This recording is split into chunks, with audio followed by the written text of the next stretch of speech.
José Riga, la reprise a enfin sonné. Oui, oui, je pense que tout le monde avait envie que ça recommence un jour et recommencer dans des conditions, je vais dire, plus habituelles. Donc voilà, on est content de ressauter dans le train. Quel programme avez-vous concocté à vos joueurs? Et on a tenu compte du fait que c'est une longue période de préparation si on s'en réfère à notre premier match de championnat, puisqu'il y a pratiquement 9 semaines.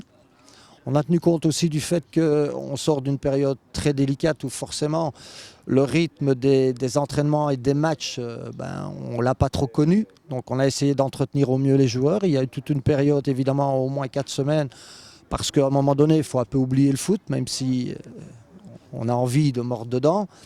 Donc on a tenu compte de ça aussi, et c'est pour ça que ces 9 semaines peuvent être intéressantes. C'est pour vraiment reprendre progressivement en essayant d'être attentif à chacun. Voilà. Parce que quand on reprend comme ça une compétition, il faut vraiment être fit. Maintenant, il y a une échéance avant, bien entendu, qui est la Coupe de Belgique, qui tombe un peu plus tôt. Donc on tient compte de tous ces éléments-là, je dirais, pour essayer d'arriver à la première échéance, qui est la Coupe de Belgique, forcément en bon état de forme. Et puis au pic de notre forme pour commencer la saison, sans pour ça être cramé par la longueur de la préparation. Une longue préparation marquée par un stage. Oui. Et surtout marqué par un dépaysement total. Voilà. Parce qu'un stage, on en avait eu un la saison passée. C'était très bien passé, mais bon, voilà.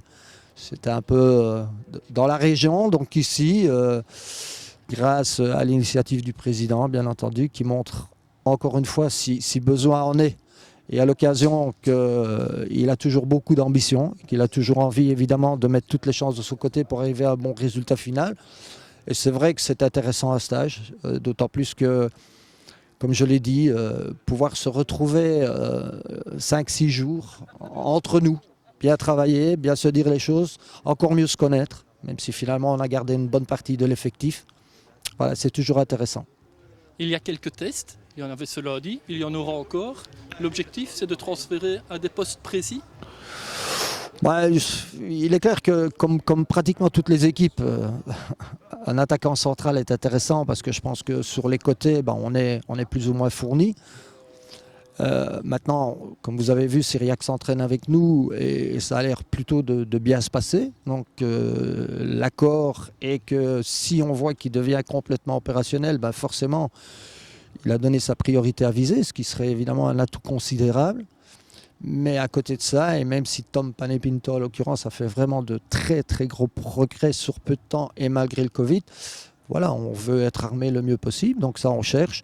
Après, c'est un peu dans l'axe, voilà, à voir si nous avons besoin ou non d'un 6, d'un 4, d'un 3, voilà, un défenseur central. Ce n'est pas nécessairement au niveau de la qualité, c'est plus au niveau de l'expérience et je vais dire, de l'aspect physique. Voilà, que peut-être il nous faut encore ces quelques joueurs. Qui dit renfort, dit objectif élevé cette saison. L'objectif, c'est la montée. Non, qui dit renfort dit routine, puisque chaque saison, on essaye de se renforcer, on n'essaye pas d'être moins fort. Donc, c'est valable pour tous les clubs. D'accord ?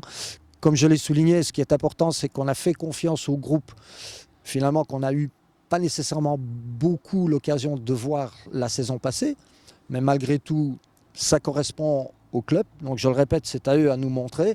Maintenant, renfort et ambition, je pense que, comme je l'ai dit, le président montre l'ambition dans tout ce qu'il entreprend. Il l'a prouvé évidemment par l'obtention des 2 licences.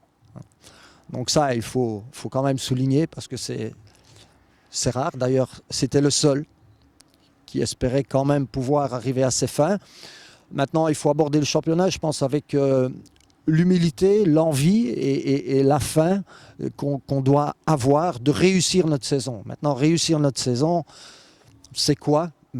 L'avenir nous l'apprendra. Moi, ce que j'espère, c'est que chacun donne le max et au bout de son potentiel pour ne pas avoir de regrets.